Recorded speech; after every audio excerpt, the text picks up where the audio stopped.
नमस्कार, द गहनी में आपका बहुत बहुत स्वागत है। आज महात्मा जेब पब्लिक स्कूल की रंजना मैम हमारे साथ जुड़ी हुई हैं और आज हम बात करेंगे।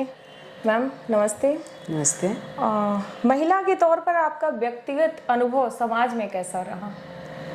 देखिए, महिला के तौर पर अगर आप बात करती हैं तो समाज में व्यक्तिगत अनुभव मेरा अच्छा रहा है, क्योंकि जिस तरह से पहले था कि महिलाओं को आगे बढ़ने का मौका नहीं मिलता था, लेकिन आज के समय में ऐसा है कि महिलाओं को पूरी तरह से मौका मिल रहा है। ये जिसका सबसे बड़ा उदाहरण आपको मुझे ही देख लीजिए, मैं सामने बैठी हुई हूँ। कभी मैं भी घर में रहा करती थी, लेकिन मुझे फिर लगा कि नहीं, महिलाओं को भी कुछ करना चाहिए। और एक मिसाल के तौर पर मैं भी बाहर निकली और बाहर निकल करके मैंने कदम कदम पर मतलब सबके साथ सहयोग भी रहा मेरा, और सहयोग के साथ साथ मैं कदम कदम पर आगे बढ़ती गई। और सबसे पहले तो मैं थैंक्स करूँगी इस स्कूल का भी कि जिन्होंने मुझे भी मौका दिया। और मैं हमेशा ही मतलब एक टीचर से होकर के फिर एक स्टेप बाय स्टेप मैं आगे बढ़ती चली गई। और इस तरह से मैं और भी महिलाओं के बारे में कहूँगी कि वो भी बहुत सी महिलाओं को मैंने देखा कि वो भी मतलब जो कि घरों में बंद थी या कैद थी, वो धीरे धीरे आगे बढ़ती चली गई हैं। और हाँ, सभी का फैमिली का सपोर्ट रहा है, समाज का भी सहयोग रहा है उसमें, जिससे कि सभी आगे बढ़े। और अगर कहें तो आप भी एक मिसाल के रूप में बैठी हुई हैं, जो कि मैंने शुरू से आपको देखा, और आप भी आगे बढ़ते जा रही हैं और बढ़ती रहेंगी, और हम लोग भी बढ़ रहे हैं आगे। Thank you ma'am.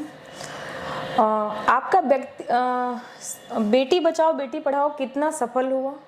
देखिए, बेटी बचाओ में अगर बात करते हैं और पढ़ाने की बात करते हैं तो जो हम लोग पहले देखते थे कि कम लड़कियां पढ़ा करती थीं, लेकिन आज के समय में हम देखते हैं कि लड़कियां जो हैं वो ज़्यादा एजुकेटेड हो रही हैं, जो कि समाज में हर जगह हर लाइन में अपना जगह बना के रखी हुई हैं और मतलब अच्छे तरह से आगे बढ़ रही हैं। इवन मैं ये कहूँगी कि लड़कियां लड़कों से ज़्यादा अच्छे, और समाज में भी समाज के लोगों को भी मैं देख रही हूँ कि वो लोग मतलब लड़कों पे उतना ध्यान ना दे करके लड़कियों पे ज़्यादा ध्यान दे रहे हैं, और लड़कियों के लिए सारे सहयोग दे रहे हैं वो लोग कि लड़कियां आगे बढ़ें।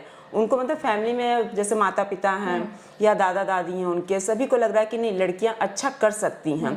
और जिसमें क्या भारत में देख रही हैं कि सभी लड़कियां चाहे पायलट हो रही हैं, चाहे रेलवे लाइन हो या फिर IAS हो, PCS हो, या किसी भी प्रिंसिपल हो या प्रधानाचार्य हो, जो भी हो, सभी में आगे बढ़ रही हैं वो। या आप कहें तो NGO लाइन में हो या मतलब कहीं भी में, हाँ, सभी फील्ड में है वो, कहीं भी रुकी नहीं हुई हैं। जी धन्यवाद मैम। महिला शिक्षा के लिए क्या क्या जरूरी है? देखिए, महिला शिक्षा के लिए सबसे पहले तो ज़रूरत है कि हमारा पहले खुद का ये होना चाहिए कि मुझे शिक्षित होना है। दूसरा, इसमें ये ज़रूरी है कि समाज कर भी रहा है, इसमें मैं नहीं कहूँगी कि समाज आगे नहीं बढ़ के कर रहा है, लेकिन वो महिलाओं को शिक्षित भी कर रहा है। जैसे पहले मैंने देखा था कि बहुत सी महिलाएं शिक्षित नहीं थीं, लेकिन आज भी हमारे पास आती हैं, बहुत सी महिलाएं आती हैं जो कि नहीं शिक्षित थी, तो भी उनको मैंने कहा कि कोई बात नहीं, आप अगर जैसे अपने बच्चों को ही पढ़ा रहे हैं तो बच्चों के साथ साथ आप भी पढ़िए। इससे क्या हुआ कि उसके साथ साथ वैसे आते बहुत सी महिलाएं आती हैं, उनको लगता है कि नहीं, मैं तो पढ़ी लिखी नहीं हूँ, लेकिन मैं कैसे शुरू करूँ, मुझे तो कुछ भी नहीं आता है। लेकिन उनका दिमाग जो होता है, दिमाग में सब कुछ रहता है, लेकिन वो मतलब थोड़ा सा हेजिटेशन होता है, संकोच होता है, वो आगे नहीं बढ़ती हैं। तो उनको हम लोगों ने बहुत सपोर्ट किया। मैंने कहा कि जैसे कि आप बच्चे को पढ़ा रहे हो तो साथ साथ पढ़ो, तो साथ में आपको भी पढ़ना आ जाएगा। और ऐसे करते करते बहुत से मतलब माता जो हैं आई यहाँ पर, बोले कि मैम आपने तो बहुत अच्छा तरीका बता दिया, और हम लोग भी आज पढ़ने लगे हैं और आगे बढ़ रहे हैं, और जिससे कि बच्चों को, हाँ, अपने बच्चों को खुद वो देख रही हैं आज। धन्यवाद मैम। ग्रामीण क्षेत्र में जहाँ स्कूल कॉलेज की कमी है, वहाँ क्वालिटी एजुकेशन कैसे प्रदान की जाए? देखिए, स्कूल कॉलेज की कमी है। पहली बात तो कहेंगे कि हम कहते हैं कि स्कूल की कमी है, कॉलेज की कमी है, लेकिन जो स्कूल और कॉलेज हैं, जितने हैं अभी, अगर उसमें हम अच्छी तरीके से उनको शिक्षित विक्षित किया जाए, बच्चों को सभी को अच्छे से पढ़ाया जाए। जैसे कि शहरों में देख रहे हैं कि आप एक्टिविटी है या फिर एजुकेशन है, सब कुछ दे रहे हैं। एजुकेशन के साथ साथ हम लोग उनको खेल खेल में बहुत कुछ सिखाते हैं। तो इसमें क्या होता है कि बहुत से बच्चे ऐसे हैं जो कि पढ़ाई में बहुत तेज होते हैं, और बहुत से बच्चे ऐसे होते हैं जो कि अदर एक्टिविटी में आगे होते हैं, और उन्होंने अपने बिजनेस शुरू कर लिए, अपने काम शुरू कर लिए इन एक्टिविटी को करते करते।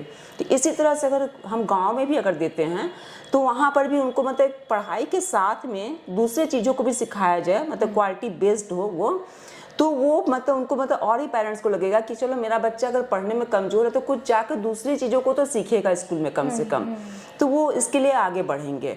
और इससे क्या होगा कि जब बच्चे आगे आना शुरू होंगे, एक स्कूल दो एक कॉलेज, 2 कॉलेज होंगे, तो फिर लगेगा कि नहीं यहाँ पे तो जनसंख्या बहुत ज़्यादा, हमें और भी चाहिए। तब वहाँ पर कोई ना कोई खड़ा जरूर होगा जो कि और भी स्कूल कॉलेज खोलने के लिए तैयार होगा। जैसे कि अभी भी लोग, बहुत से लोग हैं जो खोलना चाहते हैं और खोलने की कोशिश में भी हैं गांव जगह पर भी, तो वो खुलने को हैं सभी।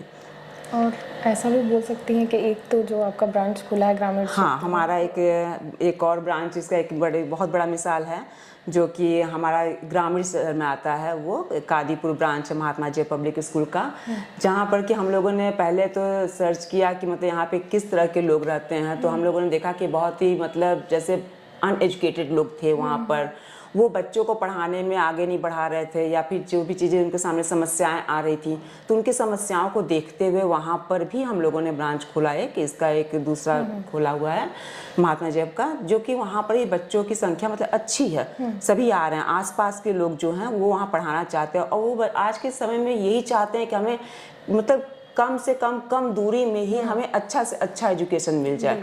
तो जो कि उनके लिए बहुत ही अच्छी सुविधा वहाँ पे उनको दी गई है। और सारे सुविधाएं, मतलब आपको सभी सारे सुविधाएं, चाहे आपके एजुकेशन से संबंधित हो या क्राफ्ट हो, आर्ट हो, एक्टिविटी हो, डांस, म्यूजिक, सभी सब कुछ उनको दिया जा रहा है वहाँ पर। बहुत बढ़िया, थैंक यू। महिलाओं किशोरियों के लिए आप कौन सा बदलाव करना चाहेंगे? देखिए, किशोरियों के लिए बदलाव की बात करें तो अगर किशोरी को अगर हम कहें जो मतलब जो कि ग्रोइंग लेवल पर हैं लड़कियां, तो उनके लिए अगर हम बात करें तो सीधा सा बात आता है कि एजुकेशन से अच्छा तो कोई चीज़ हो ही नहीं सकता है। तो उसके थ्रू ही हम उनको ये समझा सकते हैं कि मतलब समाज के हर लेवल को, या समाज में आपको कैसे जाना है, किस तरह रहना है, कैसे उठना है, कैसे बैठना है, प्लस आपको मतलब और ऊपर जाना है तो हम कैसे और आगे बढ़ सकते हैं अपने माता पिता के, अपने संस्कारों को, सभी चीज़ों को देखते हुए, स्कूल के डिसिप्लिन को देखते हुए, सब कुछ मतलब देखते हुए ही हमको आगे बढ़ना है। तो हम चाहेंगे कि किशोरियों को मतलब इसमें आगे बढ़ाया जाए, उनको एक तो संस्कारित हों और दूसरी चीज़ें कि एजुकेशन में भी उनको अच्छा सहयोग मिलता है। ग्रामीण क्षेत्र की महिलाओं और किशोरियों के लिए, ग्रामीण क्षेत्रों में भी अगर किशोरियाँ हैं वहाँ या महिलाएँ हैं, तो बहुत सी महिलाएं हैं जैसे कि वो दिन में पढ़ाई नहीं कर पाते हैं, उनके लिए समय नहीं होता है।